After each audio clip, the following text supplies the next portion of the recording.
"We don't have time for this," Art, Reilly's father, shouted. "We're almost home. Can't you hold it?" "Dad!" Reilly hollered back, his muscles tense, beads of cold sweat popping out on his pot-marked forehead. "It can't wait!" "Jesus Christ, we're already a half-hour late," Art muttered and swerved his old Subaru off the New Jersey turnpike into an old rest area that had been closed for as long as he could remember. "If the door's locked, you can shit outside around back," he instructed as Reilly bolted out of the car and waddled across the littered parking lot towards the men's room. Poor bastard's not gonna make it, he thought. "Please don't be locked, please don't be locked, please don't," Reilly thought, clenching everything he had to avoid a humiliating disaster. The door to the bathroom was not locked. Not anymore, at least. An old master lock lay in pieces on the chipped tile floor. There was no electricity. The only light coming in was from the clearly unwashed skylights. The air, if what he was breathing could be considered such, was thick and fetid. Used. None of that mattered. The nearest stall was open, and a grime-caked, waterless toilet beckoned. He barged in, dropped his pants, and let go. He sat, his elbows on his legs and his hands pressed against his eyes until his body allowed him to move again. He sighed with relief and moved his hands, finally taking in the filth of the room around him. It had been a long time since anyone had cleaned the place, but not long since it had been used. With a feeling of disgust, he glanced over to where the toilet paper should have been. Then he saw it. "What the fuck?" Reilly exclaimed, pulling the front of his shirt down and clamping his legs shut. An eye was studying him from a jagged hole in the stall. Can I have some privacy, please?" he stammered. The eye blinked. Its veiny lid took a dull second to close and open again. "Dude, come on!" Outside, Reilly's dad honked the horn twice. It was the universal "get moving" signal. But Reilly wasn't paying attention to his dad. There were sounds coming from the other stall. Wet, squelching sounds. Not the intestinal cacophony that had been emanating from his own stall, but doubtless biological. Whatever they were, he couldn't place them. The closest thing he could think of was the time he tried to chew a whole 6-foot ribbon of bubble tape when he was 11. It was a similar noise, but unique. Unsettling. The eye moved around lazily, studying Reilly and the stall around him. He wondered how it was possible the person on the other end hadn't been put off by the performance he'd just given. The entire bathroom was borderline uninhabitable. Just then, Reilly heard breathing. It started off as sighs, but then grew labored and intense. "Oh, gross," he thought. In another hole, maybe an inch above the one housing the eye, something moved. "What the?" he wondered. Thick, wet lips pushed through the hole. A tongue slid out from between them, long and swollen and red. A heavy strand of saliva dangled from its tip. Reilly yelped. It wasn't the sight of the mouth that frightened him. It was the orientation. How a mouth could be so close to, as well as above, an eye, confused and disoriented him. He'd had enough. There was no toilet paper in the stall. A wadded, crusty copy of an adult magazine lay open on the floor like a felled bird. He tore out a redhead and dragged her along his backside, then hiked up his pants and ran out of the stall. He could have sworn a soft voice followed him as he left. "Come and hide and seek." Back outside, as he hustled to the car, he could see his father was furious. "Your sister's party started an hour ago," he bellowed, his voice clear through the open windows. Reilly got into the car and the shouting continued. Christ almighty, it's bad enough I have to drive all the way out here to get you because your shitbox car shit the bed. Now your mother's gonna be pissed at me because I can't help her with a house full of screaming kids. God damn it, Reilly! Reilly didn't say anything. He was replaying the events from inside the stall. What the fuck had he seen? Art snarled and hissed while they made their way to the exit, then turned right twice to double back on the tree-lined road to their house. The woods looked extra foreboding on the cloudy September day. Reilly knew these woods. They spanned from his backyard all the way to the turnpike about a mile away. Art sped down the road until they reached their driveway. As they pulled in, they saw hordes of 10-year-olds running and playing in the front yard. Leah, Reilly's mother, stood on the porch. The forced smile stretched across her face did little to hide the stress and irritation she felt. I'll fucking kill both of them for leaving me with all this, Leah thought as she watched her husband and son pull into the driveway. Ugh, you stink, Art commented to Reilly before they exited the car. Go take a shower and I'll deal with your mother and the kids. I want you here to clean up once Haley's party is over. Don't think about going anywhere. Yeah, Reilly murmured, and they headed towards Leah, whose smile couldn't compete with the glare of disdain she was leveling at them. Reilly walked past her without saying a word. He went inside just in time to hear the beginnings of the whispered argument between his parents. How the hell was I supposed to know his car wouldn't... Reilly shut the door. The house was quiet. Everyone was outside playing. From the kitchen window, he saw Haley in the middle of the yard, ordering around her assembled acolytes. He sniffed the air and wrinkled his nose. He did stink. Discarded rest area smut does not a good bathroom tissue make. Reilly trudged up the stairs toward the shower. He stripped, adjusted the water, and stepped in. The steam enveloped him in a cocoon of moisture. He stood under the shower head, letting the cleansing water run down his body as his mind returned to that filthy stall. He couldn't stop thinking about that mouth. The eye was disgusting, but it wasn't particularly disturbing to him. He knew there were perverts out there. It didn't surprise him that on the side of the New Jersey Turnpike there was a creep who, for whatever reason, wanted to watch a 16-year-old on the toilet. Gross, but whatever. The mouth was an entirely different story. Even disregarding the fact it was above the eye, which Reilly had written off as being a second person who must have been practically on top of the guy with the eye, there was an aspect to it that was lurid. Pornographic. He'd seen his share of porn. He was 16, for Christ's sake, but he didn't have any sexual experiences of his own. Nothing beyond a grope here or a squeeze there. Nothing that ever turned into anything more than a lonely bedtime jerk-off session. Reilly hung his head and closed his eyes. He imagined the redness of those lips. Not artificial red. Not lipstick. But red from blood pulsing under the skin that shone with a silky sheen of thick saliva despite the dimness of that dank room. And the tongue. The muscular, agile tongue hanging low between those wet lips. A long strand of drool with a fat droplet at the end threatening to break off and splatter on the cold floor. Why had he been shown that mouth? Reilly opened his eyes and realized he'd been stroking himself throughout his recollection. He was deeply aroused by the thought of that mouth. The context of it didn't matter. The shitty bathroom, the watching eye. He didn't care. He wanted that mouth, and he knew it wanted him. He emptied his balls into the drain of his family's shower as muffled shrieks of the partygoers bled into the din of splashing water. Reilly washed himself and got out. He toweled off and put on a fresh set of clothes before joining his parents downstairs.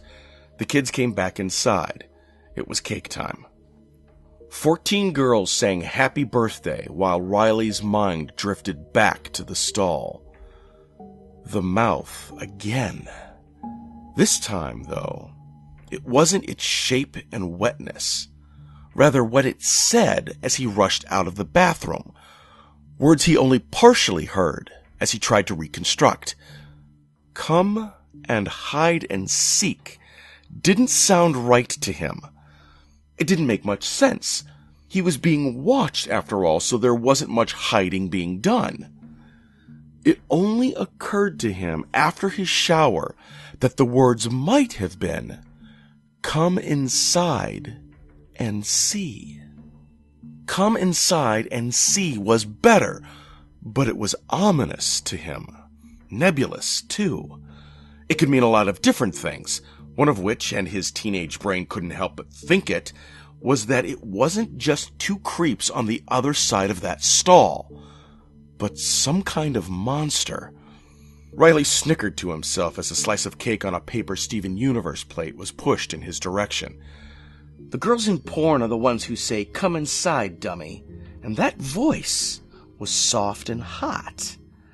I bet it was a woman and her husband who gets off on watching his wife service other guys, and I missed out. Frustrated, Reilly went through the celebratory motions an older brother needs to perform at his younger sister's party. He endured her friends, obeyed the orders of his parents, and when the party was over, cleaned. It was after dark when everything was finished. "I'm going upstairs," Leia announced. "I've done enough today. Happy birthday, sweetie." She kissed Haley on the forehead and left the room. "I'm right behind you," Art said, and followed her. Reilly was left with his sister, who was playing her new Zelda game. She was ignoring him, which was not unusual. It's what he had been counting on. It meant he could go do what he had been planning since Haley had blown out her candles.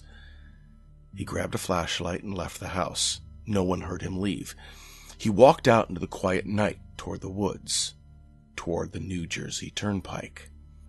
Reilly had taken this route in the past. He'd even seen the old rest stop, but he had never given it a second thought.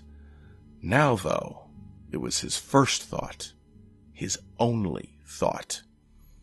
Will they be there? He wondered. Could they have waited? Part of him knew the answer. They'd be there. They'd waited. It's what they'd been waiting for all day. It's what they were craving as much as he, the man's wide, watchful eye and his wife's wet, inviting mouth. Reilly fondled himself as he walked, too turned on to help it. It would be his first. He'd seen it so often in porn, but it was never anything more than a detached fantasy, a fiction that never involved him. This was different.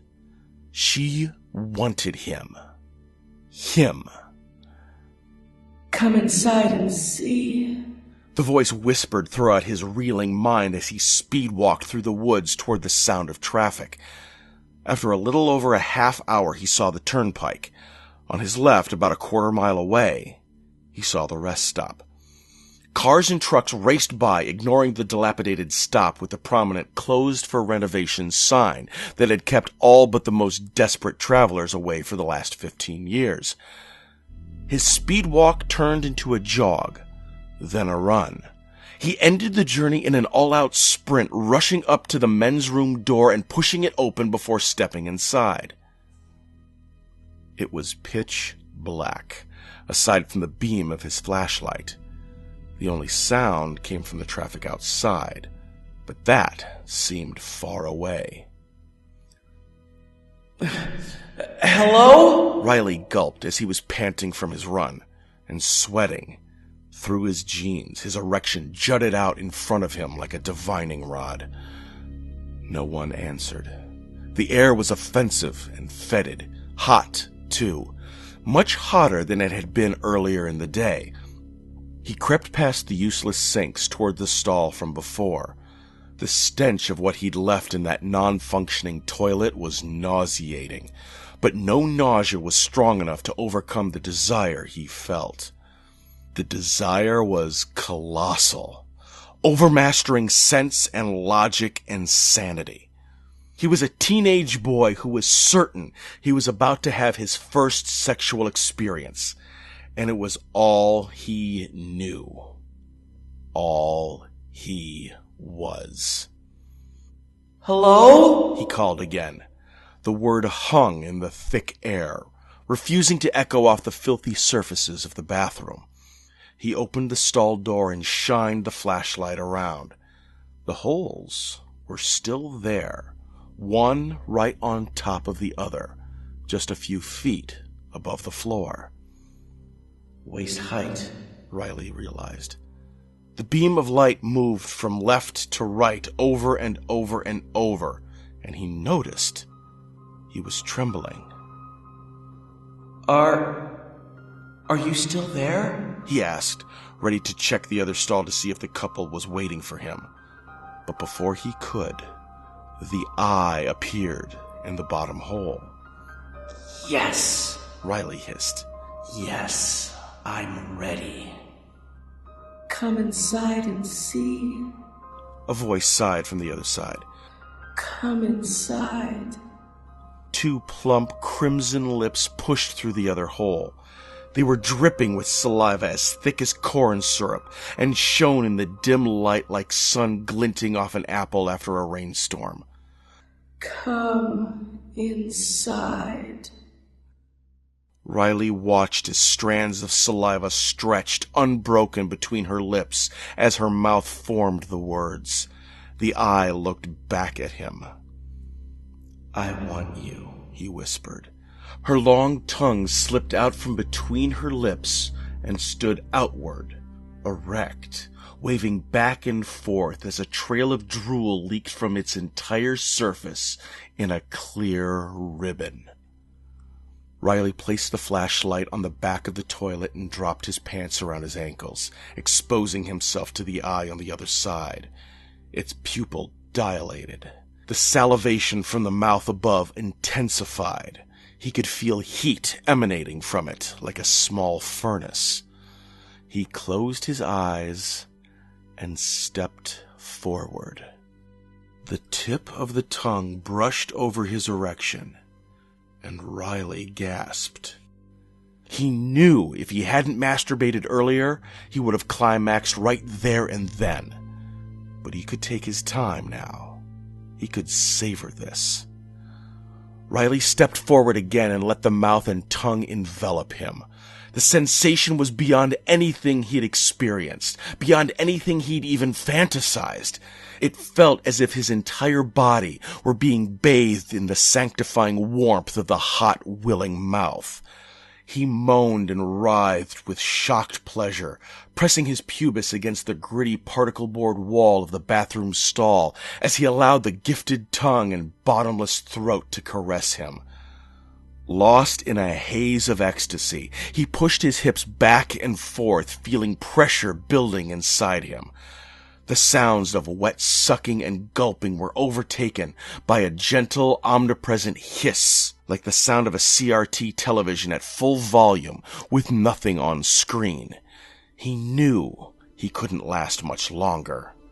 Seconds before climax, Reilly heard the voice again. Come inside and see. His eyes snapped open and he looked down. The red lips, as fat and slimy as two banana slugs, were still wrapped around him. The eye below was peering up. Come inside and see.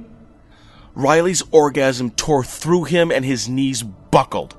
Everything went white, then gray, then back to normal. The mouth was still on him. The voice again. See. Suddenly sensitive, Reilly took a step back. The mouth remained latched on. He squirmed. Something warm dripped on his face and he looked up. Another pair of drooling lips was 6 inches above his head. "What the?" he muttered and pulled himself out of the mouth. He had to pull twice. It was clear she wanted to hold on. See. He heard again, but it wasn't from the mouth he'd been using, or the one near his head. He grabbed the flashlight and looked around the stall, then shuddered. More holes, countless holes, had appeared in the walls of the bathroom stall. Some had eyes, some had mouths. All the mouths were dripping and oozing and whispering. See. The eyes bulged and jerked back and forth, watching every one of Reilly's movements. I gotta go, Reilly stammered, reaching down to pull up his pants while fumbling for the stall door with his other hand. The door wouldn't open. Hundreds of tongues reached for him. Reilly shrieked and backed away, falling onto the toilet. The tongues, unable to stretch, fell back flaccidly against the walls. Drool poured in a torrent onto the floor. Reilly was panicking. The stall door went all the way to the slick floor. He couldn't crawl under. He reached again to hike up his pants and succeeded. Then he tried to get onto the back of the toilet so he could climb over. A symphony of racking, retching gags filled the room. Every mouth was making the sound. The tongues flopped uselessly against the eyes below them. Reilly couldn't get onto the toilet. It was too slippery. He sat, paralyzed with horror, as the gagging yielded veiny pink tubes from the dripping mouths. The throats, He realized with hideous clarity. they're gagging up their throats. With each gag, more interior surface prolapsed out of the mouths. In seconds, they were longer than the tongues. All the eyes were on Reilly, and the gagging mouths grinned and choked out, See. between each esophageal spasm. The first throat to reach Reilly latched onto his finger as he tried to brush it away. It held and pulled him off the toilet into the wall of mouths and eyes and throats and tongues. He screamed and screamed and screamed until the nearest throat disappeared down his own. Then all he did was choke. Reilly stopped living soon after. The police never found him. His family never had any closure. He ended up being an unsolved case. Just a teenage boy who went missing after his sister's birthday party. But not if you know where to look. Not if you go to that unused rest stop on the New Jersey Turnpike.